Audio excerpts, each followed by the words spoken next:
Actually हम लोग के चलना था क्लाइमेट पर, यानी जलवायु पर। जलवायु पर जाने से पहले वायुमंडल के बारे में चर्चा करते हैं क्या है, ठीक है। इसके साथ ही इस टॉपिक के साथ या ये टॉपिक हो जाएगा तो वर्ल्ड के क्लाइमेट और इंडियन क्लाइमेट दोनों को साथ साथ लेके हमारे लिए आसान होगा, दोनों को साथ लेके चलना। तो वायुमंडल के बारे में कुछ बेसिक जानकारी क्या है, हमने चर्चा किया था कि जिस समय ऐसे ग्लोब या पृथ्वी की संरचना हो रही थी, जो भारी तत्व थे वो कहाँ बैठते चले जा रहे थे, जो भारी तत्व थे वो कहाँ बैठ गए थे, रोड में। तुलनात्मक रूप से जो हल्का थे वो मेंटल में, तुलनात्मक रूप से और हल्का थे वो क्रस्ट में, ये ना। और कुछ चीज़ें ऐसी थी जो पृथ्वी की सतह के साथ या पृथ्वी की सतह पर ना होकर सतह से थोड़ा ऊपर के संदर्भ में ये थी। और इसी संदर्भ में हमने चर्चा किया था कि यहाँ एक वायुमंडल का विकास हो रहा था। इस वायुमंडल में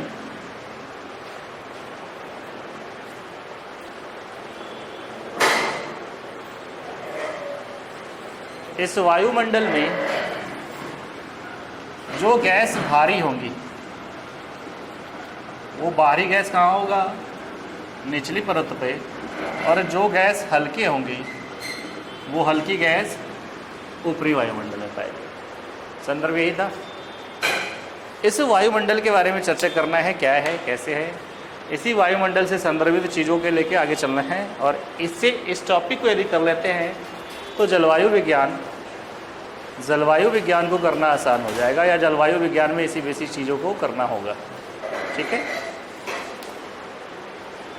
तो वायुमंडल कहते किसे हैं, किसे कहा जाता है वायुमंडल?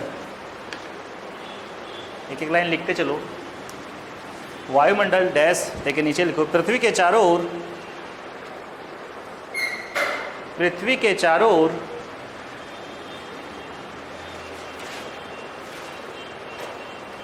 घेरे हुए वायु के विस्तृत फैलाव, ये ना है। पृथ्वी के चारों ओर घेरे हुए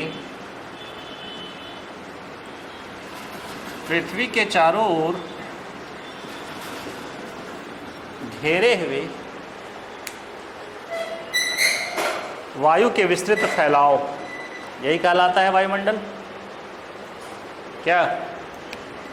और ये वायुमंडल कहीं ना कहीं दो टाइप के गैस से बनेंगे।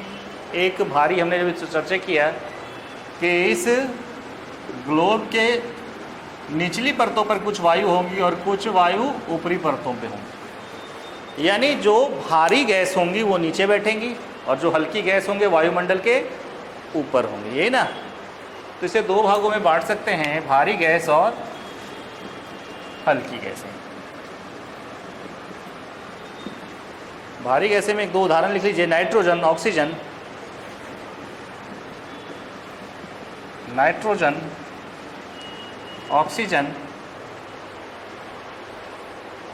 Argon, carbon dioxide.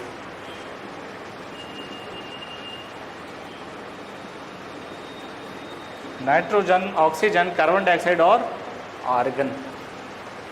इसमें आ जाइए नियॉन, हीलियम, कुछ कुछ उदाहरण दिया जा रहा है। नियॉन, हीलियम,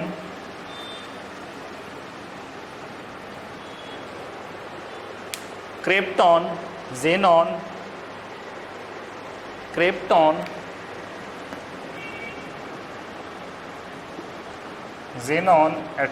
इत्यादि।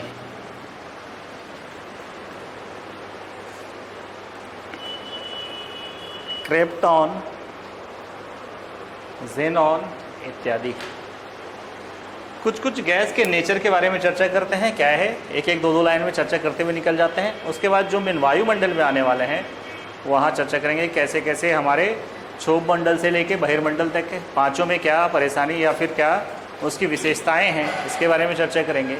और जस्ट इसके बाद सूर्य से रिलेटेड या सौर विकिरण के हमारे यहाँ आना और इस वायुमंडल का गर्म होना, वहाँ से इस संदर्भ के बारे में चर्चा करना आरंभ करेंगे। ठीक है,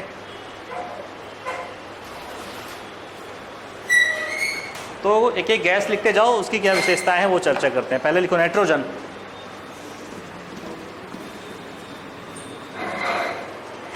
नाइट्रोजन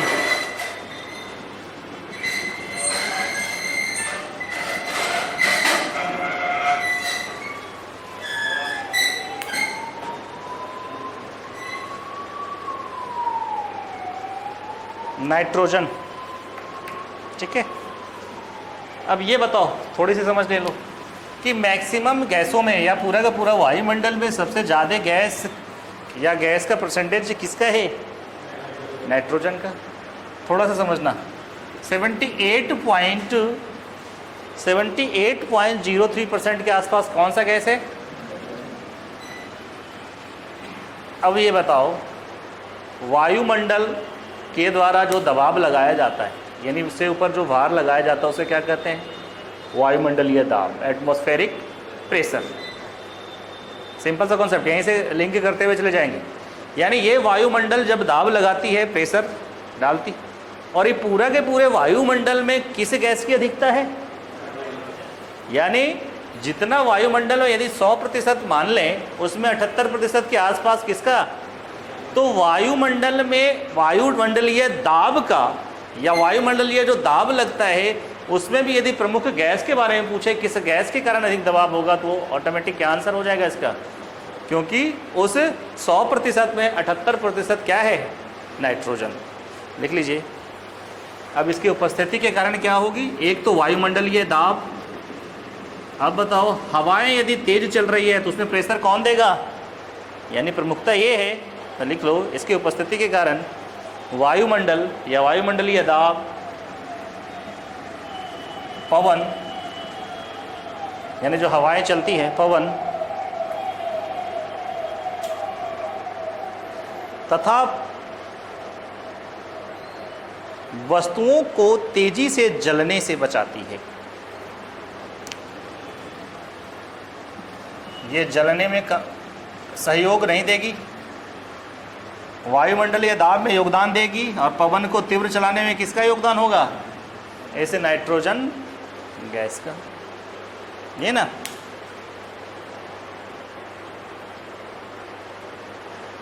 इसके बाद दूसरा जो गैस आता है वो ऑक्सीजन, O2 या ऑक्सीजन। ये जलने में तो सहायक नहीं है, लेकिन जलने में या जलाने में सहायक कौन है? O2। क्या? ऑक्सीजन के बारे में लिखिए। यह प्राणदायी गैस है तथा अन्य पदार्थों के साथ मिलकर जलने का कार्य करती है। कौन? O2 कैसा गैस है? आप सांस लेते हैं तो ऑक्सीजन की मात्रा ही रखते हैं ना, तो O2 प्राणदायी गैस अन्य पदार्थों के साथ मिलकर जलने का कार्य करती है। अब बताओ, जब ये जलेगी तो कहीं ना कहीं ऊर्जा विमुक्त होगा, एनर्जी को रिलीज करेगी, एनर्जी रिलीज होगी। आप ऑक्सीकरण, अनऑक्सीकरण के बारे में पढ़े होंगे, ठीक है, इस संदर्भ। तीसरा गैस है CO2 या कार्बन डाइऑक्साइड। इस फैक्ट को पढ़ाना हमारा उद्देश्य नहीं है, हमारा उद्देश्य है इस वायुमंडल पे जाने के लिए। तो यहाँ सिर्फ आपको हम लिंक कर रहे हैं कि नाइट्रोजन का क्या प्रभाव इस वायुमंडल में होगा। यानी नाइट्रोजन अधिक मात्रा में है तो वायुमंडल का यदि दाब लगेगा तो महत्वपूर्ण भूमिका किसकी होगी? नाइट्रोजन की। हवा यदि तेज गति से चल रही है तो इस हवाओं में कितना, 3/4 हिस्सा यानी 78% के आसपास का हिस्सा नाइट्रोजन है, तो उस तेज हवाओं में चलने में भी इसकी योगदान है।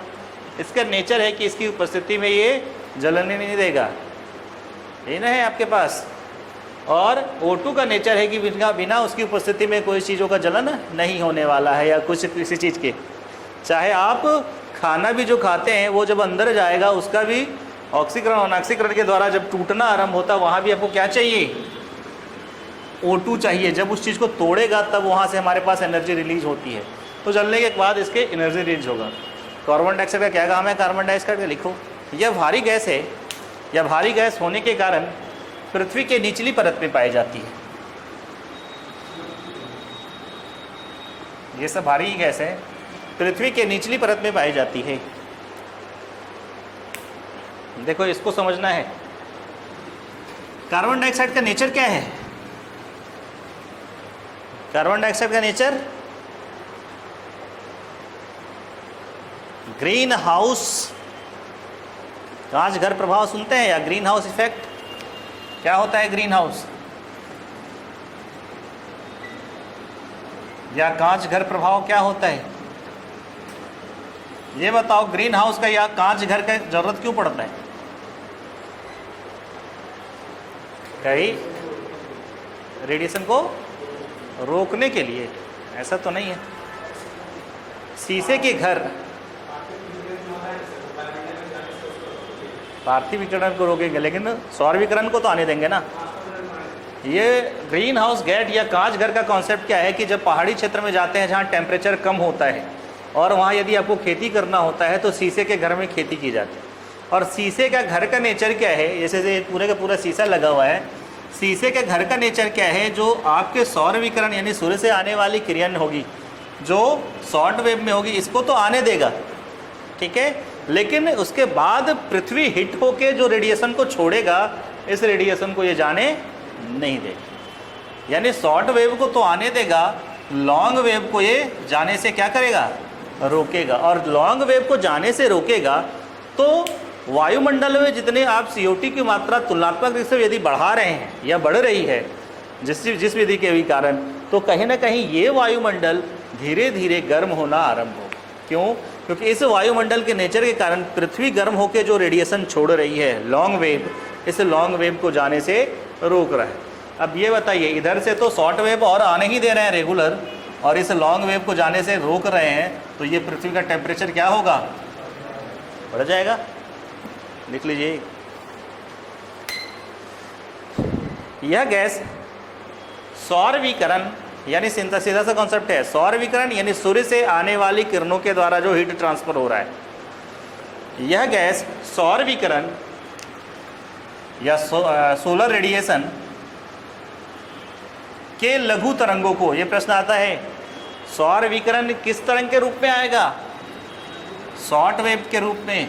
और पार्थिव किरण किस रूप में होगा? लॉन्ग में। चीज़ों को समझे? लिख लीजिए, सौर विकिरण के लघु तरंगों के लिए पारदर्शी होता है कौन? CO2। CO2 के बारे में चर्चा कर रहे हैं ना। यह सौर विकिरण के लघु तरंगों के लिए क्या होता है? पारदर्शी, ट्रांसपेरेंट। तथा पार्थिव विकिरण की लंबी तरंगों के लिए अपारदर्शी होता है। तथा पार्थिव विकिरण यानी पृथ्वी के द्वारा जो छोड़ा गया विकिरण है, पृथ्वी जब गर्म होकर छोड़ेगा, पार्थिव विकिरण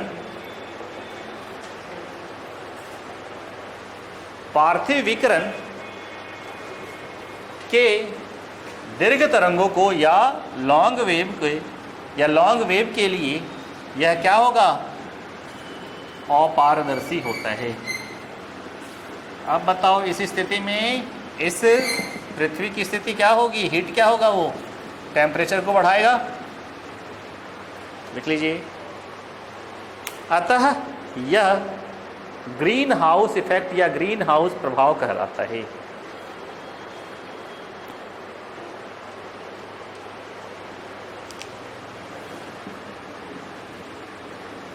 एक पॉइंट नीचे लिख लो। 1997 में क्योटो प्रोटोकॉल द्वारा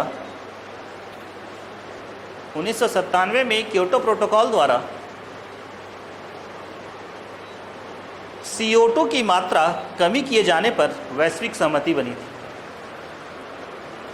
क्योटो प्रोटोकॉल के द्वारा CO2 की मात्रा कमी किए जाने पर वैश्विक सहमति बनी। प्रश्न तुम्हारा अलग अलग आएगा। सीधे पूछेगा क्योटो प्रोटोकॉल किससे संबंधित है? ठीक है, ये आपको सीधे ग्रीन हाउस इफेक्ट या CO2 टाइप के गैस के ग्रीन हाउस की इफेक्ट या हरित गैस प्रभाव के गैसों को क्या करना है, कम करने की बात है। ओजोन,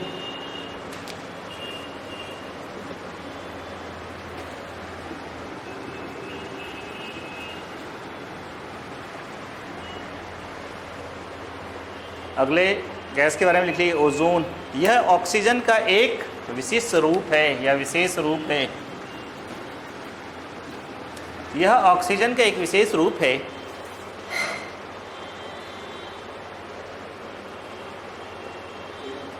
जो वायुमंडल के ऊपरी परत पर, चर्चा करेंगे अभी समताप मंडल में ही ऊपर वाला हिस्सा, जो वायुमंडल के ऊपरी परत पर न्यून मात्रा में मिलती है, यानी कम मात्रा में मिलती है। आगे जब चर्चा करेंगे तो ये दूसरा जो मंडल होने वाला है, इस मंडल के ऊपर में यहाँ O3 मिलेगा। इसका नेचर क्या है कि सूर्य से आने वाले अल्ट्रावायलेट या पराबैंगनी किरण को क्या करता है, ये पराबैंगनी किरण को अब्सॉर्बित कर लेता है। लिख लीजिए, यह सूर्य से आने वाले पराबैंगनी विकिरण के कुछ अंश को अवशोषित करता है।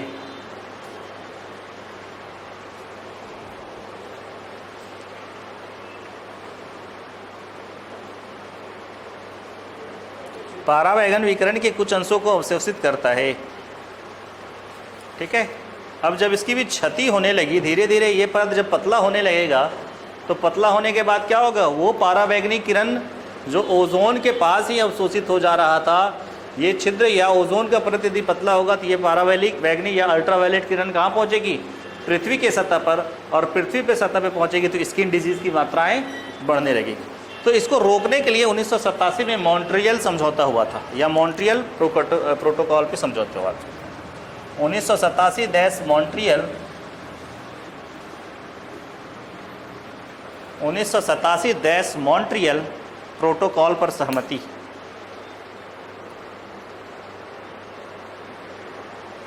मॉन्ट्रियल प्रोटोकॉल पर सहमति।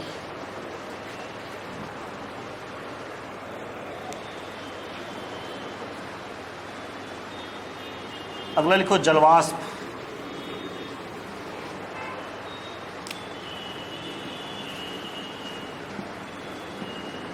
या वाटर वेपर,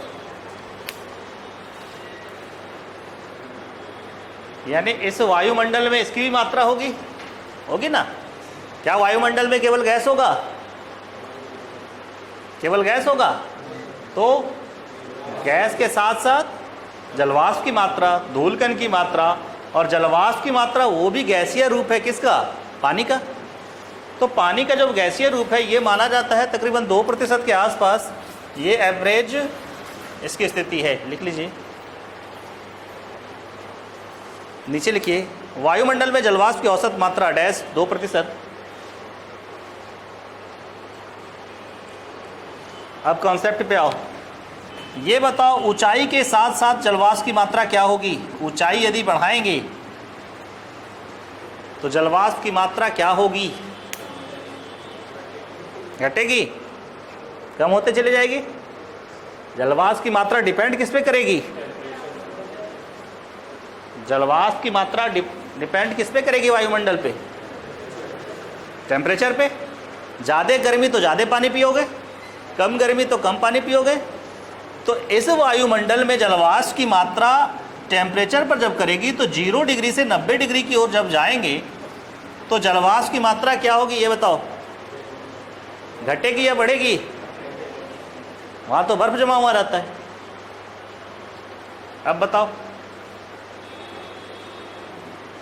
0 से 90 की ओर जाएंगे तो जलवाष्प की मात्रा क्या होगी, ये बताओ, बढ़ेगी?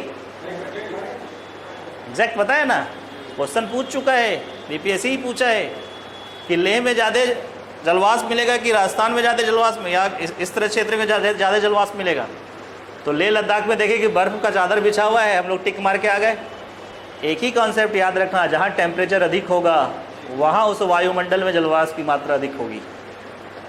जैसे जैसे ऊपर जाएंगे टेम्परेचर कम होते जा रहा है, और टेम्परेचर कम होते जा रहा है, तो इस वायुमंडल को पानी सोखने की क्षमता धीरे धीरे क्या होगी, कम होगी।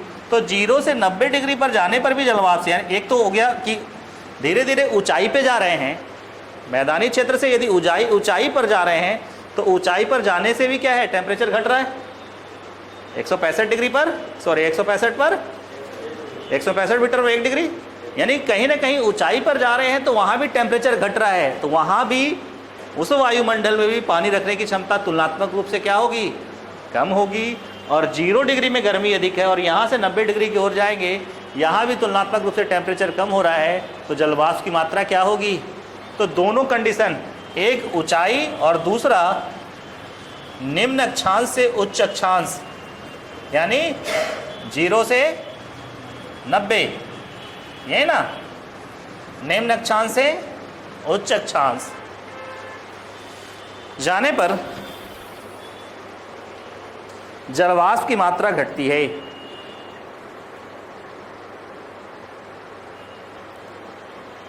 ऊंचाई पर जाने पर और निम्न अक्षांश से उच्च अक्षांश जाने पर जलवाष्प की मात्रा घटती है। तो ये स्पष्ट हो गया कि ये जलवाष्प की मात्रा किस पे डिपेंड करेगी, टेम्परेचर पे। एक रीजन केवल टेम्परेचर है, जरूरी नहीं है कि टेम्परेचर के कारण जलवाष्प होगा ही होगा। आसपास जलाशय है ही नहीं तो सोखेगा कहाँ का पानी। सारा मरुस्थल पे चले जाइए, ढेर सारा क्या है, टेम्परेचर तो अधिक मिल जाएगा, आसपास जलाशय होगा तब तो पानी सोखेगा। तो एक रीजन है केवल टेम्परेचर। स्पष्ट हुआ, स्पष्ट हो गया। यही सारी चीज़ अभी वायुमंडल और जलवायु में काम देने वाला है। तब वर्ल्ड के क्लाइमेट को चर्चा करेंगे, फिर इंडिया के मानसून पे आएंगे। तो हम 2 टॉपिक एक साथ लेके चलेंगे, लेकिन बेसिक ये चीज़ें को। तो जलवाष्प इससे डिपेंड करता है। अगला लिखो धूलकण।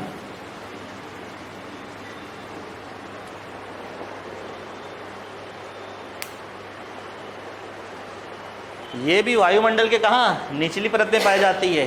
केवल लिख लो वायुमंडल के निचली परत पर।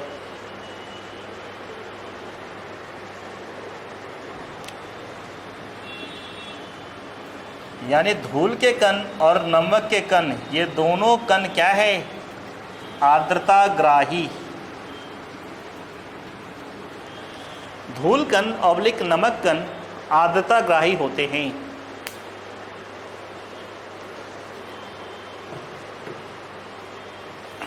आर्द्रताग्राही समझ रहे हैं। हाँ, अब नमक को ऐसे ही खुले में छींट दीजिएगा तो थोड़ी देर के बाद वो पानी छोड़ना आरंभ कर देता है, यानी कहीं भी न कभी उसके पास पानी जमा किया होगा।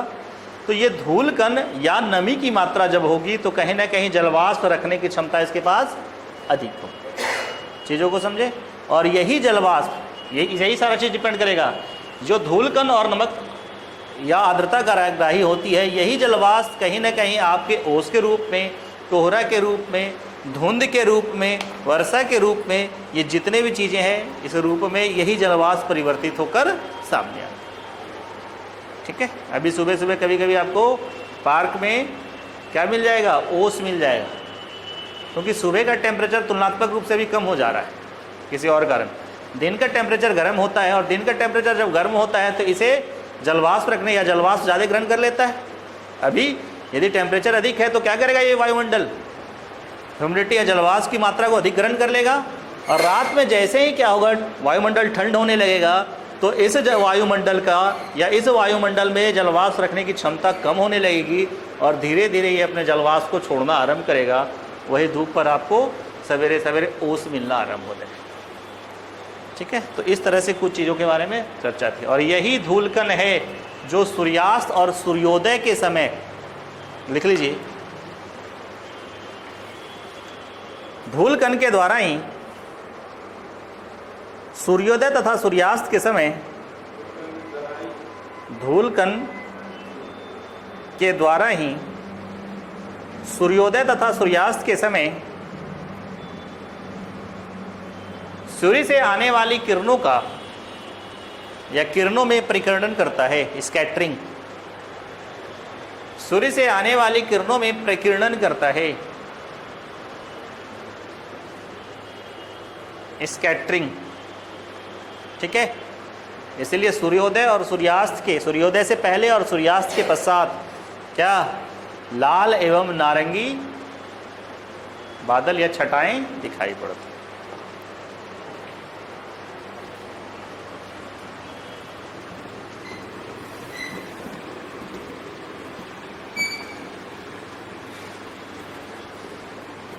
इसी आधार पे हम लोग आगे चलते हैं और इस वायुमंडल को ऊपर से नीचे अलग अलग भागों में बांट लो। ऊंचाई के आधार पर ये बढ़ते चले जाएगा, एक ही डायग्राम पे यहाँ लिखते चले जाइएगा, ज़्यादा नहीं लिखाएंगे। क्या है नीचे वाले क्या कहलाते हैं, इस मंडल को क्या कहलाता है? ये 0 डिग्री ले लो या ये 0 ले लो, ये 90 डिग्री ले लो, क्या कहलाता है? क्षोभ मंडल। लिख लीजिए, इस टाइप से डायग्राम बनाइए, निचले वाला परत को लिखिए क्षोभ मंडल या ट्रोपोस्फेयर।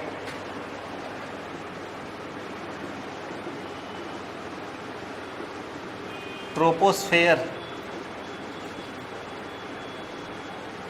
ट्रोपोस्फेयर।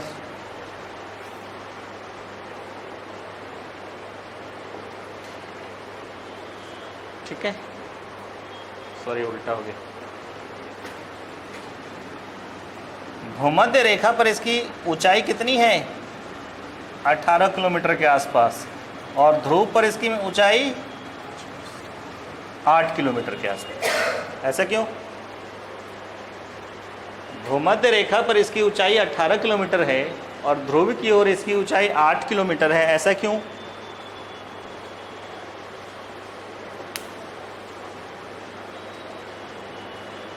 कोई नहीं। टेम्परेचर अधिक कहाँ है? 0 डिग्री पर। फिर आ जाइए कॉन्सेप्ट पे। टेम्परेचर यदि अधिक है तो वायु गर्म होगी। क्या? टेम्परेचर यदि अधिक है तो वायु गर्म होगी, और गर्म होगी तो ऊपर उठेगी, और जहाँ टेम्परेचर कम है वहाँ वायु ठंडी होगी और तुलनात्मक रूप से नीचे बैठेगी। तो आपके ये दो जोन है, ट्रॉपिकल जोन यानी ये वाला विषुवत रेखा का जोन, यहाँ ऑलरेडी टेम्परेचर क्या है? अधिक है, और यहाँ टेम्परेचर कम है। तो यहाँ वायु नीचे बैठती है ठंड होके, और यहाँ वायु गर्म होके ऊपर चढ़ती है। तो इसीलिए इसकी सीमा अलग अलग है। 0 डिग्री पर या भूमध्य रेखा पर 18 किलोमीटर के आसपास, और ध्रुव पर या 90 डिग्री के आसपास 8 किलोमीटर का इसका रेंज होता है। क्या क्या होता है इसी में लिखना है तो लिख लीजिए, या अलग से पॉइंट देके लिख लीजिए जल्दी जल्दी। लिखिए, भूमध्य रेखा पर संवहनीय धाराओं के कारण इसकी ऊंचाई अधिक होती है। भूमध्य रेखा पर संवहनीय धाराओं के कारण इसकी ऊंचाई अधिक होती है।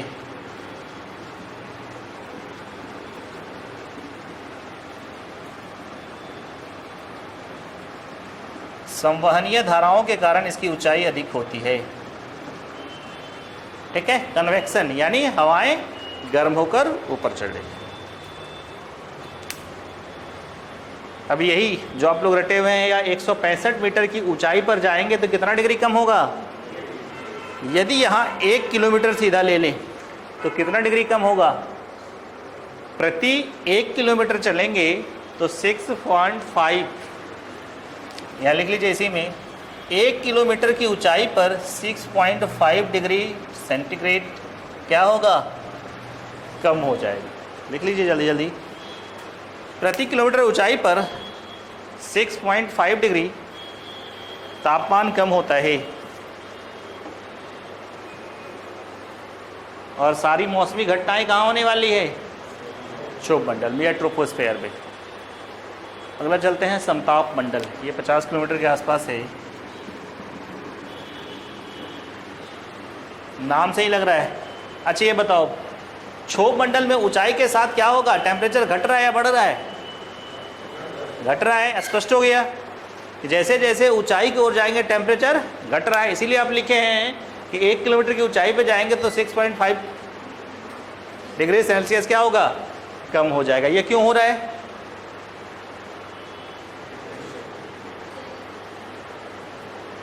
इसका एक रीज़न ये है कि पार्थिव विकिरण यानी पृथ्वी जो गर्म हुई है, पार्थिव विकिरण का संपर्क धीरे धीरे ऊपर जाएंगे तो धीरे धीरे क्या होगा?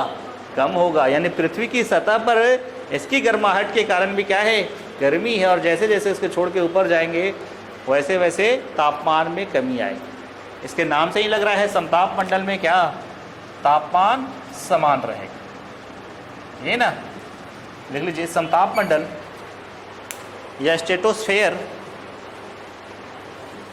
स्ट्रेटोस्फेयर ये 50 डिग्री 50 किलोमीटर के आसपास इसका संदर्भ माना जाता है।